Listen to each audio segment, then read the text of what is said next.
আব্বা আব্বা আমি যে তোমার আব্বা করে ডাহি তোমার কেমন লাগে গো? বাজান, তুমি যে আমার আব্বা কয়ে ডাহ, আমার কি যে সুখ লাগে তোমারে কইয়া বোঝাই তারু।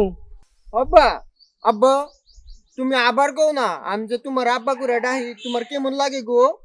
তুমি যে আমার আব্বা কয়ে ডাহ, কি যে সুখ লাগে।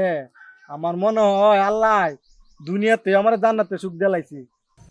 আব্বা আমিও জান্নাতে সুখ পাইতাম চাই, আমার শাদি করে দাও, আমার পুত হইব, আমার আব্বা ডাকবো, আমি জান্নাতে সুখ পাই। আচ্ছা বাজান, সামনে শুক্রবারে আদানে ফোন দেমনে, আদা না আয়া তোমার মুসলমানিটা করাইব নে, করাই সারলে পরে তোমার বিয়াটা করার নে। আচ্ছা তা আমি কি আম্মা বলবো?